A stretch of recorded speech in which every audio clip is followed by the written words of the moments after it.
Hello students, সবাইকে happy new year 2024 জানিয়ে আজকে ভিডিও শুরু করছি। আমি সুদেশনা বিশ্বাস।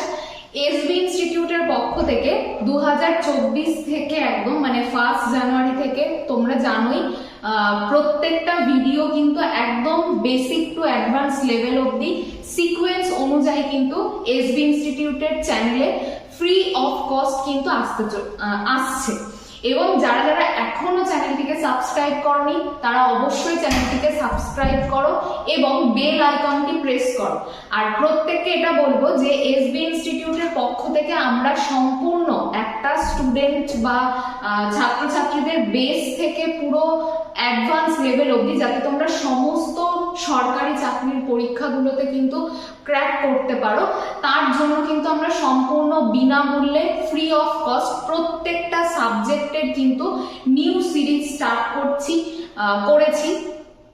যারা যারা এসবি ইনস্টিটিউটের চ্যানেলটিকে সাবস্ক্রাইব করোনি সাবস্ক্রাইব করবে, শেয়ার করবে মানে বন্ধুদের সাথে, তাহলে কিন্তু আমরা আরো ভালো ভালো কন্টেন্ট তোমাদের সামনে কিন্তু তুলে ধরতে পারবো। আমি এসবি ইনস্টিটিউটের পক্ষ থেকে আজকে ইতিহাসের দেখো একদম ফার্স্ট যে টপিকটা, যেখান থেকে হয়তো পরীক্ষাতে প্রশ্ন তুলনামূলকভাবে কম আসে, কিন্তু আমাদেরকে ইতিহাস পড়তে গেলে কোনো জায়গায় কিন্তু ছেড়ে পড়লে হবে না। প্রত্যেকটা জায়গা কিন্তু একটা সিকোয়েন্স অনুযায়ী কিন্তু হিস্ট্রি পড়তে গেলে কিন্তু আমাদের জানতেই হবে। দেখো, সবার প্রথম কথা আগে বলবো যে ইতিহাসের বিষয়টা কি।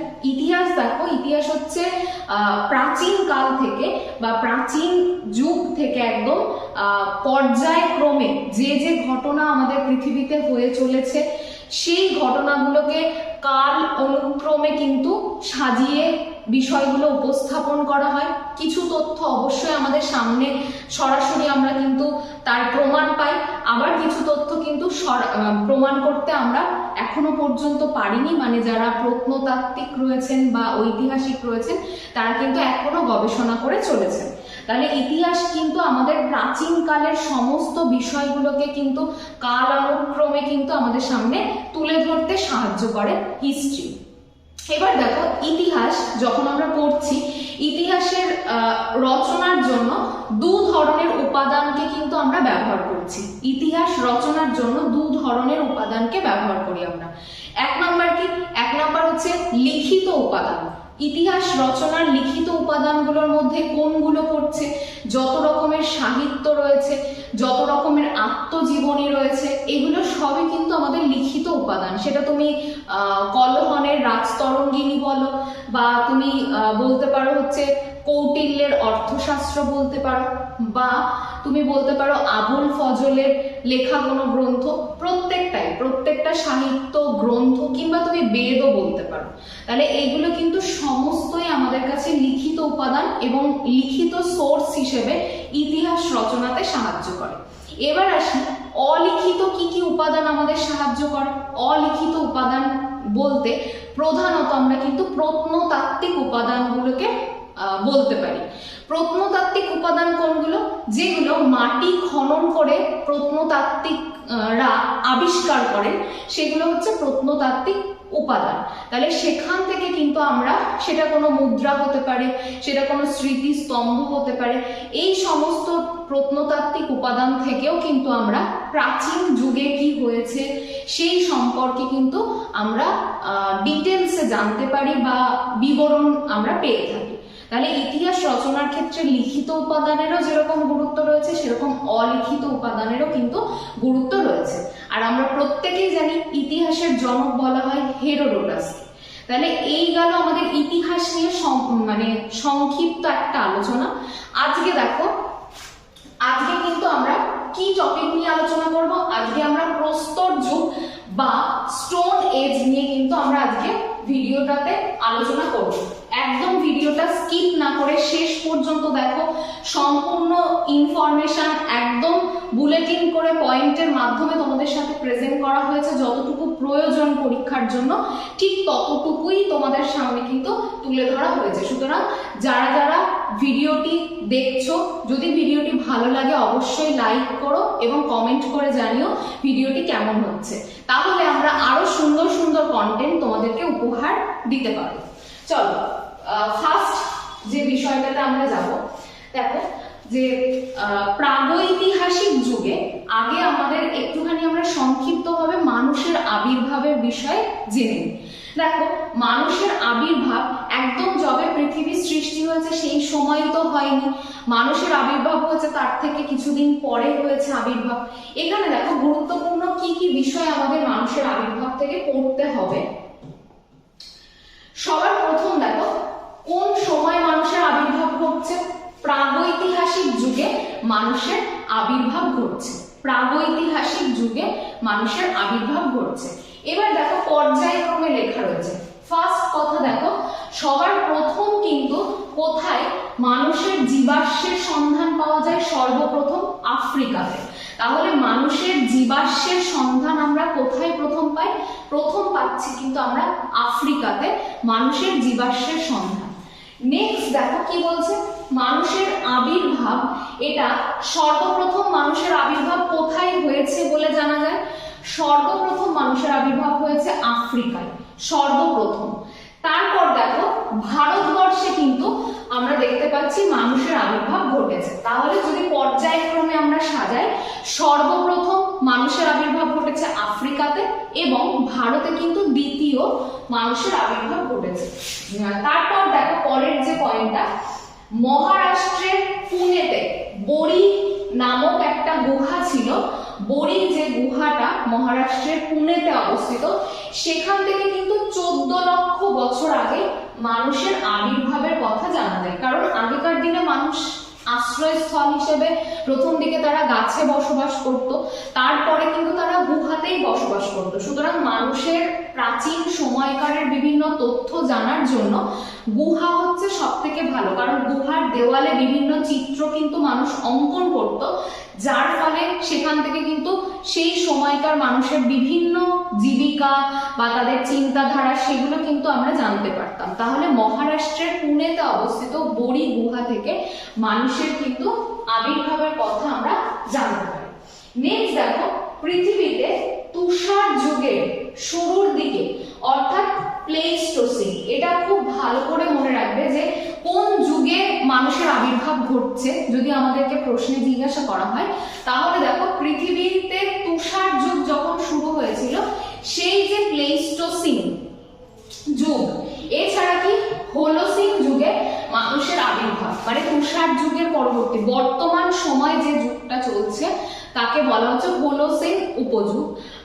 এই সময়টাতে কিন্তু মানুষের মানে হোমো সেপিয়েন্স যে মানুষ তার আবির্ভাবটা কিন্তু হয়েছিল। তাহলে সর্বপ্রথম হয়েছিল প্লেইস্টোসিন যুগে এবং তার পরবর্তীকালে কিন্তু ধীরে ধীরে মানুষেরও বিবর্তন হয় এবং হোমো সেপিয়েন্স মানুষের আবির্ভাব ঘটলো কোন সময় থেকে, হোলোসিন যুগ থেকে। অর্থাৎ বর্তমানে যে যুগটা চলছে হোলোসিন, সেখান থেকে হোমো সেপিয়েন্সদের আবির্ভাব কিন্তু হয়েছে। তাহলে এখান থেকে একটা সংক্ষিপ্ত ধারণা পেলাম যে তোমাদের মনে রাখতে হবে আফ্রিকাতে সর্বপ্রথম মানুষের জীবাশ্ম পাওয়া যায় এবং মানুষের আবির্ভাবটাও আফ্রিকাতে, তারপর সেটা হয়েছে ভারতবর্ষে। কোথা থেকে মানুষের আবির্ভাবের কথা আমরা ভারতবর্ষের জানতে পারি, মহারাষ্ট্রের পুনেতে অবস্থিত বড়ি গুহা থেকে জানতে পারি। এছাড়া আরো একটা ইনফরমেশন দেখো, কোন যুগ, মনে রাখতে হবে যে প্লেইস্টোসিন যুগে প্রথম মানুষের আবির্ভাব ঘটে, তারপর বর্তমানে হোমো সেপিয়েন্স যে যুগটা চলছে সেখানে কিন্তু বর্তমানে হোলোসেন যে যুগটা চলছে সেখানে কিন্তু হোমো সেপিয়েন্স মানুষের আবির্ভাবের কথা কিন্তু আমরা জানতে পারি। তাহলে এইটুকু আশা করা যায় তোমাদের কাছে পুরোপুরি পরিষ্কার করতে পেরেছি যে মানুষের আবির্ভাব নিয়ে যা যা কনফিউশন ছিল তোমাদের আশা করা যায় যে দূর হয়ে গেছে। এরপর এরপর যেটা আমাদেরকে পড়তে হবে সেটা হচ্ছে কি, আমরা জানি যে ফ্রান্সের একজন বিখ্যাত প্রত্নতাত্ত্বিক, সেটা তিনি হচ্ছেন জন লুবক। তিনি কিন্তু সর্বপ্রথম আমাদের যে সময়কালটা দেখতে পাচ্ছ তোমরা যে 5 লক্ষ থেকে প্রায় 10,000 খ্রিস্টপূর্বাব্দ, এই সময়কালে কিন্তু বিভিন্ন রকমের মানুষ কি করলেন, মানুষ কিন্তু বিভিন্ন রকমের পাথরের অস্ত্রশস্ত্র বা পাথরের হাতিয়ার গুলোকে কিন্তু ব্যবহার করতে শুরু করলেন।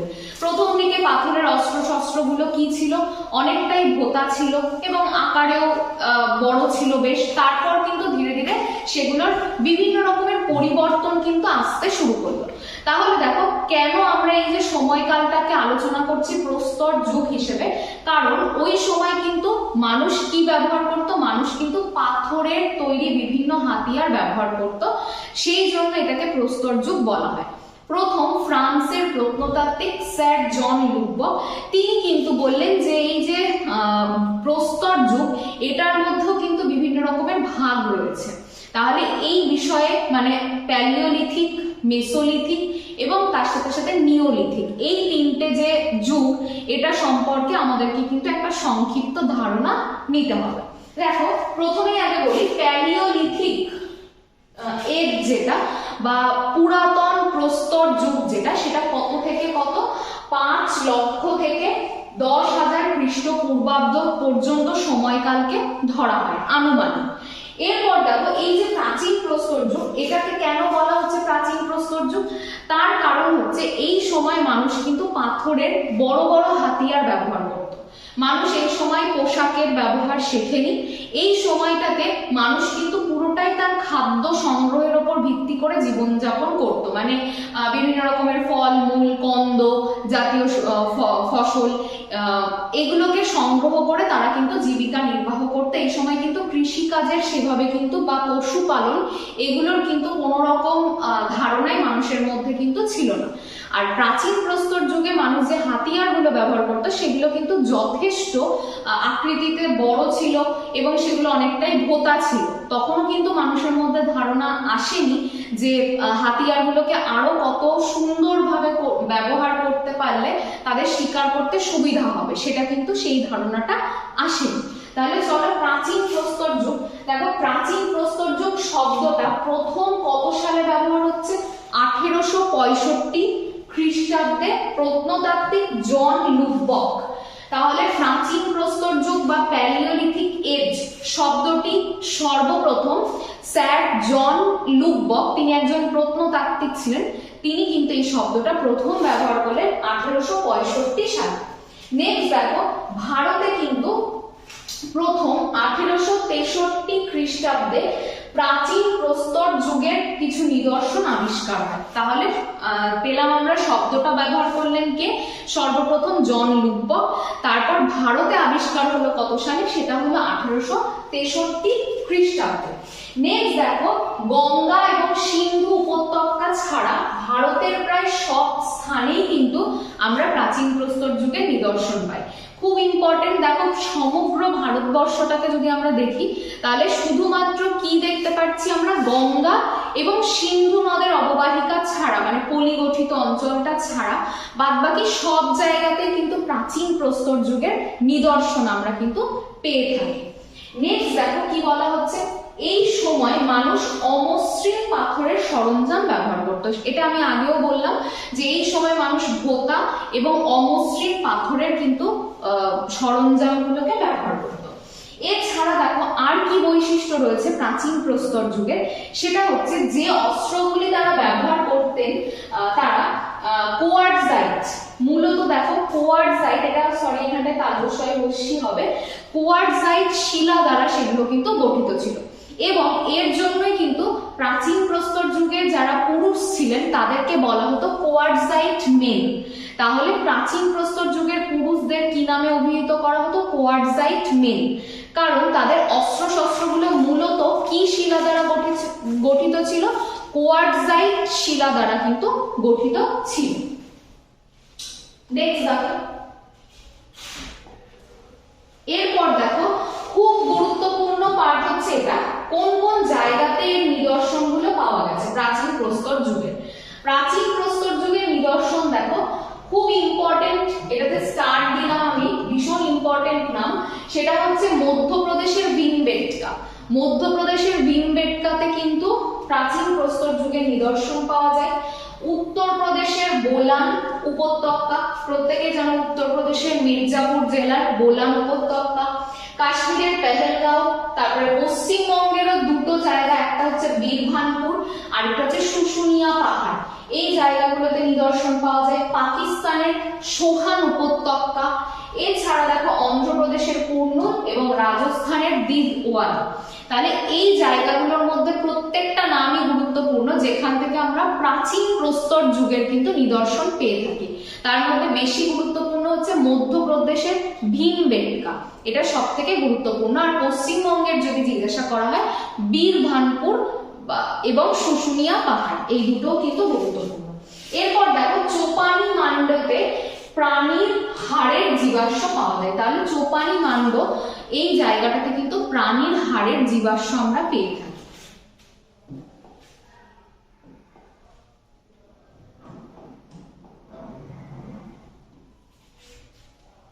নেক্সট দেখো মেসোলিথিক এজ, কত সাল থেকে?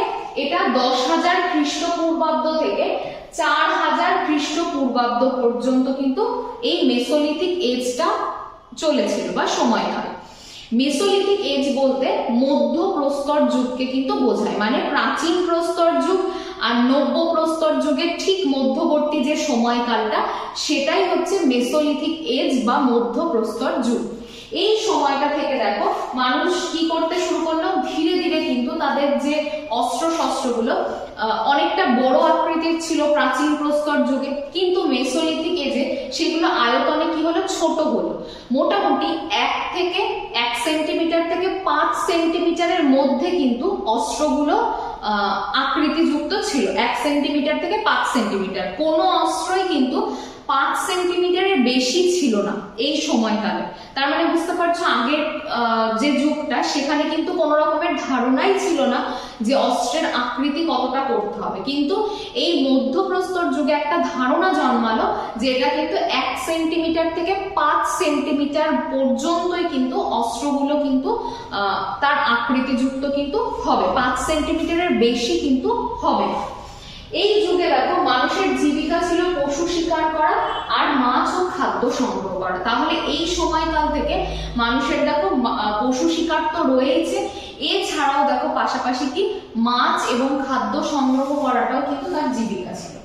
1867 খ্রিস্টাব্দে ACL কার্নাইল, তিনি কিন্তু প্রথম বিন্ধ্য পর্বত থেকে এই যুগের নিদর্শন আবিষ্কার করেন। তাহলে কে মধ্যপ্রস্তর যুগের নিদর্শন ভারতবর্ষে আবিষ্কার করেন যদি জিজ্ঞাসা করা হয়, তাহলে কি হবে?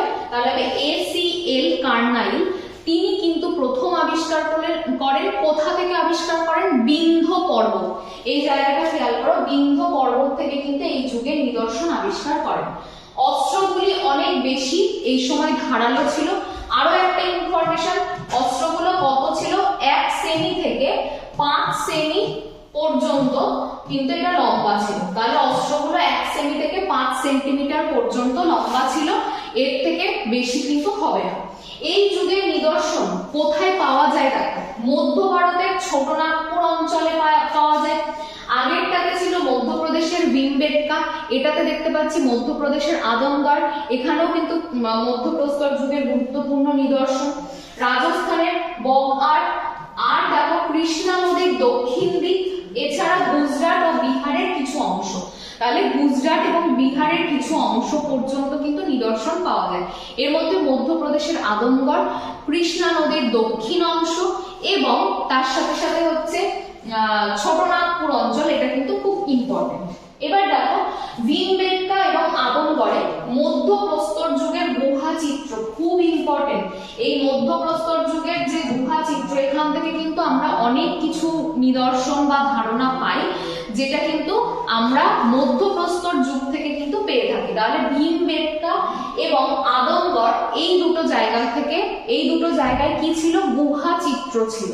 সেখান থেকে কিন্তু আমরা এই নিদর্শনগুলো কিন্তু পেয়ে থাকি। যার জন্য তোমরা জানো যে ভীমবেটকা কিন্তু একটা ওয়ার্ল্ড হেরিটেজ সাইটের স্বীকৃতি পেয়েছে ইউনেস্কো দ্বারা। শ্রী বিষ্ণু শ্রীধর ওয়াকাঙ্কার, তিনি কিন্তু এটা আবিষ্কার করেছিলেন। সেই জন্য দেখো এই মধ্যপ্রদেশের ভীমবেটকা এবং আদমগড় কিন্তু খুব ইম্পর্টেন্ট। এখানে কিছু অস্ত্রের ছবি তোমরা দেখতে পাবে। দেখো অস্ত্রগুলোকে ঘষে সেগুলোকে কোনোভাবে ধার দেওয়ার চেষ্টা করা হতো এবং তারপর থেকে কিন্তু এখানে বিভিন্ন ধরনের কিন্তু একটু ধারালো এবং সূক্ষ্ম অস্ত্র কিন্তু তৈরি করার চেষ্টা করা হতো। নেক্সট দেখো কি বলছে, নিওলিথিক এজ। নিওলিথিক এজ 4000 থেকে 1000 খ্রিস্টপূর্বাব্দ পর্যন্ত। তাহলে নিওলিথিক এজটা কত থেকে কত অবধি ছিল? নিওলিথিক এজটা ছিল 4000 থেকে 1000 খ্রিস্টপূর্বাব্দ পর্যন্ত। ভি গর্ডন চাইল্ড, তাহলে ভি গর্ডন চাইল্ড তিনি কিন্তু সর্বপ্রথম নব্যপ্রস্তর যুগের বৈশিষ্ট্য বর্ণনা করেন। তাহলে ভি গর্ডন চাইল্ড তিনি কিন্তু নব্যপ্রস্তর যুগের প্রথম নিদর্শন বা বৈশিষ্ট্য আবিষ্কার করেন। কোথায় কোথায় এই যুগের নিদর্শন পাওয়া যায় দেখো, বালুচিস্তানের মেহেরগড়, খুব ইম্পর্টেন্ট, বালুচিস্তানের মেহেরগড়ে পাওয়া যায়, ছোটনাগপুর অঞ্চলে পাওয়া যায়, মেঘালয়ের গারো পাহাড়, উত্তরপ্রদেশের মির্জাপুরের বোলান উপত্যকা, অন্ধ্রপ্রদেশের পিকনিহাল এবং নর্মদা উপত্যকা। প্রত্যেকটা নাম নব্যপ্রস্তর যুগের জন্য ইম্পর্টেন্ট, সেটা তুমি ছোটনাগপুর অঞ্চল, মেঘালয়ের গারো পাহাড়, বালুচিস্তানের মেহেরগড়, এটা তো খুব ইম্পর্টেন্ট নব্যপ্রস্তর যুগের, এখান থেকে কিন্তু আমরা নিদর্শন পেয়ে থাকি। নেক্সট দেখো, এই সময় কিন্তু মানুষ কৃষি কাজের প্রতি মনোনিবেশ করতে শুরু করলো, মানে কৃষির অনুশীলন হলো। এই সময় মানুষ কিন্তু তুলো দিয়ে বা পশম দিয়ে পোশাক তৈরি করে পরার চেষ্টা শুরু করে এই সময়কাল থেকে। তাহলে দেখো এই সময় ধান, গম, বার্লি এই তিনটে ফসলের চাষটা সব থেকে কিন্তু বেশি পরিমাণে দেখা গেছিল। এলাহাবাদে ধান চাষের প্রথম নিদর্শন পাওয়া যায়। তাহলে এলাহাবাদের কোথায়? এলাহাবাদের প্রয়াগরাজ, মনে থাকবে, এলাহাবাদের প্রয়াগরাজে কিন্তু ধান চাষের নিদর্শন নব্যপ্রস্তর যুগ থেকে কিন্তু আমরা পেয়ে থাকি। এরপর দেখো, কাশ্মীরের বুরজামান প্রদেশে গৃহপালিত কুকুরকে তার মনিবের সাথে সমাধি দেওয়া হতো। তাহলে নব্যপ্রস্তর যুগে আরো একটা গুরুত্বপূর্ণ নিদর্শন আমরা পাই, সেটা কি? সেখানে কিন্তু কুকুরের সাথে তার মনিবকেও পর্যন্ত সমাধি দেওয়া হতো। তাহলে কাশ্মীরের সেটা কোথায়? বুরজামান প্রদেশে কিন্তু এই সমাধি দেওয়ার প্রচলন ছিল। আর এই সময় দেখো, এই যে নব্যপ্রস্তর যুগ কেন নামকরণটা হয়েছিল, কারণ এই সময় মানুষ কিন্তু যথেষ্ট ধারালো এবং সূক্ষ্ম অস্ত্রশস্ত্র তৈরি করতে শুরু করলো।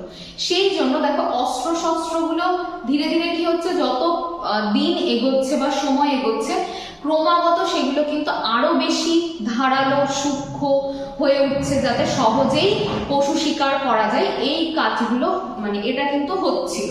সেই জন্য নব্যপ্রস্তর যুগকে কিন্তু আলাদা মাত্রা দেওয়া হয়, কারণ এই সময় মানুষের তো জীবিকার কিছুটা পরিবর্তন হয়েই ছিল। আর তার সাথে সাথে কিন্তু এই সময়কালটাতে নব্যপ্রস্তর যুগে কিন্তু আমরা দেখতে পাই মাটির পাত্র। হ্যাঁ, মাটির পাত্র আগে মানুষ হাতে বানাতো, এই সময় চাকায় মাটির পাত্র কিন্তু তৈরি করার প্রচলন কিন্তু এই সময় থেকেই শুরু হয়ে যায়। এবং যে অস্ত্রগুলো মানুষ ব্যবহার করতো সেগুলো কিন্তু যথেষ্ট ধারালো প্রকৃতির অস্ত্র কিন্তু তারা ব্যবহার করত। নেক্সট দেখো, এরপর যেটা রয়েছে সেটা হচ্ছে কি, এরপর রয়েছে হচ্ছে চ্যালকোলিথিক বা তাম্রপ্রস্তর যুগ, চ্যালকোলিথিক এজ। 1800 থেকে প্রায় 700 খ্রিস্টপূর্বাব্দ। তার মানে এই যে চ্যালকোলিথিক এজ, এটা কার সাথে ওভারল্যাপ করছে? এটা কিন্তু নব্যপ্রস্তর যুগের মধ্যেও কিন্তু খানিকটা সময় রয়েছে। সেই জন্য দেখো চ্যালকোলিথিক এজ বা তাম্রপ্রস্তর যুগ, এই যুগের নাম শুনেই বুঝতে পারছো যে প্রধান যে ব্যবহৃত ধাতু ছিল সেটা কি ছিল? তামা ছিল প্রধান ব্যবহৃত ধাতু। এই জন্য এই যুগকে কি নামকরণ করা হয়? এই যুগকে নামকরণ করা হয় তাম্রপ্রস্তর যুগ। তাহলে চ্যালকোলিথিক এজ মানে হচ্ছে তাম্রপ্রস্তর যুগ, প্রধান ধাতু কি? তামা। এখানে এই সময় দেখো বৃহত্তম বসতি দেখা যায় কোথায়? দাইমাবাদে। তাহলে বৃহত্তম বসতি গড়ে উঠেছিল এই সময় দাইমাবাদে। এই যুগের প্রধান যে ফসল কি ছিল? বার্লি বা যেটাকে জব বলা হয়। বার্লি বা জব ছিল এই যুগের প্রধান ফসল। ইনামগাঁওতে দেখো, ইনামগাঁওতে ধান চাষ এবং নগর সভ্যতার নিদর্শন পাওয়া যায়। মানে ইনামগাঁও ছিল এমন একটা জায়গা যেখানে চ্যালকোলিথিক যুগ থেকে ধান চাষের নিদর্শন পায়। এছাড়াও কিন্তু ধান চাষের নিদর্শন ছাড়াও দেখো নগর সভ্যতা যতটা সম্ভব পরিকল্পনা করে গড়ে তোলার চেষ্টা করা হয়েছিল কোথায়, সেটা হচ্ছে ইনামগাঁও। এরপর দেখো এই যুগের মানুষ প্রথম কালো এবং লাল রং, একটু আগে আমরা দেখলাম কি নব্যপ্রস্তর যুগে মানুষ মাটির পাত্রটা চাকায় তৈরি করা প্রথম শুরু করলো। এবার থেকে দেখো এই যে মাটির পাত্রগুলো সেগুলো কিন্তু চ্যালকোলিথিক এজে রং করা শুরু হলো, মাটির পাত্র বা মৃৎ পাত্র রং শুরু হলো। এই সময় কালো এবং লাল রঙের মাটির পাত্রগুলো তৈরি হতো, আবার সেই পাত্রের গায়ে কিন্তু সাদা রং দিয়ে বিভিন্ন রকমের পংক্তি লেখা থাকতো বা লাইন লেখা থাকতো। তাহলে এই ঘটনাগুলো কিন্তু সবই চ্যালকোলিথিক এজ থেকে কিন্তু আমরা পাই। নেক্সট দেখো সংক্ষিপ্ত, সেটা হচ্ছে লৌহ যুগ। লৌহ যুগ এটা ভালো করে জানতে হবে যে দক্ষিণ ভারতে কিন্তু লৌহ যুগটা সব থেকে বেশি গুরুত্বপূর্ণ। তাহলে দেখো দক্ষিণ ভারতে সর্বপ্রথম লোহার ব্যবহার কিন্তু শুরু হয়। কর্ণাটকের ধারওয়াড় বলে একটা জায়গা রয়েছে, সেখানে কিন্তু মানে প্রচুর পরিমাণে কিন্তু লোহার ব্যবহার কিন্তু হতে শুরু করে লৌহ যুগে। এই যুগের নিদর্শন হায়দ্রাবাদ, কোয়েম্বাটুর, মাইসোর এবং মালব, মানে সবই দক্ষিণ ভারতের জায়গা। এই জায়গাগুলোতে কিন্তু আমরা পেয়ে থাকি। তাহলে মাইসোর, হায়দ্রাবাদ, মালব, কোয়েম্বাটুরে কিন্তু নিদর্শন পাওয়া যায়। দেখো খুব ইম্পর্টেন্ট লাইন, যদি বলে যে বেদ, আমাদের বেদের মধ্যে কোন ধাতুর উল্লেখ আছে, তখন আমরা কি বলবো, লোহার উল্লেখ রয়েছে। তাহলে বেদের মধ্যে উল্লেখ রয়েছে কার, লোহার উল্লেখ রয়েছে। নেক্সট দেখো কিছু ইম্পর্টেন্ট তথ্য যেগুলো এতক্ষণ যা পড়ছিলাম তার থেকে একটু আলাদা, সেই জন্য এই তথ্যগুলোকে একটা আলাদা স্লাইডের মধ্যে নিয়ে আসা হয়েছে। তোমরা চাইলে স্ক্রিনশট তুলে খাতায় লিখেও কিন্তু তোমরা স্টাডি করতে পারো। দেখো কি বলছে, মনুষ্য জাতির অস্তিত্ব প্রথম কোথায় পাওয়া যায়, ভীমবেটকার পাথরের গুহায়। তাহলে যদি বলা হয় যে কোন গুহায় মনুষ্য জাতির অস্তিত্ব প্রথম পাওয়া যায়, অবশ্যই তোমরা মনে রাখবে যে মহারাষ্ট্রের পুনেতে যে বড়ি গুহা ছিল, মানুষের আবির্ভাবের কথা জানা যায়। তারপর ধীরে ধীরে মনুষ্য জাতি সম্পর্কে আরো বিবরণ পাওয়া যায় কোথা থেকে, ভীমবেটকা, মধ্যপ্রদেশের ভীমবেটকা। কৃষিকাজের প্রথম নিদর্শন পাওয়া যায় কোথায়, মেহেরগড়। তাহলে কৃষিকাজের নিদর্শন আমরা পেয়ে থাকি মেহেরগড়। ধান চাষের প্রথম নিদর্শন পাওয়া যায় কোলডিহা থেকে, উত্তরপ্রদেশের কোলডিহা থেকে ধান চাষের প্রথম নিদর্শন আমরা পাই। প্রথম আবিষ্কৃত ধাতু কি, স্বর্ণ বা সোনা, প্রথম আবিষ্কৃত। যদি বলে প্রথম ব্যবহৃত ধাতু, ব্যবহার করা হয়েছে কোন ধাতু, সেটা কিন্তু হবে তামা।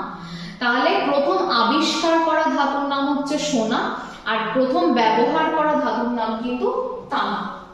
তারপর দেখো প্রথম গৃহপালিত পশুকে, প্রথম গৃহপালিত পশু হচ্ছে কুকুর। তারপর ভারতের প্রত্নতাত্ত্বিক যে জরিপ, ভারতের প্রত্নতাত্ত্বিক জরিপ প্রতিষ্ঠিত করেছিলেন কে, আলেকজান্ডার কামিংহাম। এটা কিন্তু কত সালে, 1861 থেকে 1862। এটাও ইম্পর্টেন্ট জায়গা যে ভারতের যে প্রত্নতাত্ত্বিক জরিপ যেটা, সেটা প্রতিষ্ঠিত করেছিলেন কে, আলেকজান্ডার কামিংহাম, 1861 থেকে 62 সালে। নিওলিথিক যুগেই কৃষির বিপ্লব ঘটেছিল। তাহলে নব্যপ্রস্তর যুগে আমরা প্রথম দেখতে পেলাম যে ধান, যব, এই যে শস্যগুলো, এগুলোর চাষবাস শুরু হয়, গম। এই সময়টাকেই ওই জন্য বলা হয় নব্যপ্রস্তর যুগকে কিন্তু কৃষি বিপ্লবের সময়কাল। তাহলে এই জায়গা থেকে প্রত্যেকটা লাইন ইম্পর্টেন্ট। সোনা প্রথম আবিষ্কৃত ধাতু, প্রথম গৃহপালিত পশুর নাম বা প্রাণীর নাম কুকুর, আর সর্বপ্রথম ব্যবহৃত ধাতুর নাম কিন্তু তামা। আর এখান থেকে দেখো এটাও ইম্পর্টেন্ট, আলেকজান্ডার কামিংহাম তিনি কিন্তু ভারতের প্রত্নতাত্ত্বিক জরিপ প্রতিষ্ঠা করেন।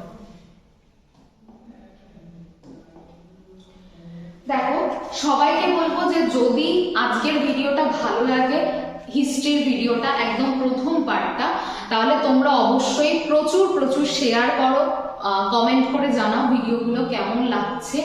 এবং তার সাথে সাথে কিন্তু চ্যানেলটা সাবস্ক্রাইব করতে ভুলবে না। যারা চ্যানেলের নতুন সদস্য বা প্রথমবার ভিডিও দেখছো তারা অবশ্যই কিন্তু চ্যানেলটিকে সাবস্ক্রাইব করে বেল আইকনটিকে প্রেস করবে। আর ভিডিও ভালো লাগলে একটুখানি খুব সাধারণ একটা কাজ, একটা লাইক কিন্তু তোমরা দিতেই পারো। তাহলে ভিডিওটি ভালো লাগলে অবশ্যই তোমরা লাইক করো আর প্রচুর শেয়ার করো, যাতে আরো ভালো ভালো কন্টেন্ট তোমাদের সামনে একদম গুছিয়ে আমরা রিপ্রেজেন্ট করতে পারি। এসবি ইনস্টিটিউটের পক্ষ থেকে সমস্ত টিচাররা কিন্তু মানে খুব উপযোগী ক্লাস তোমাদেরকে গিফট করছেন।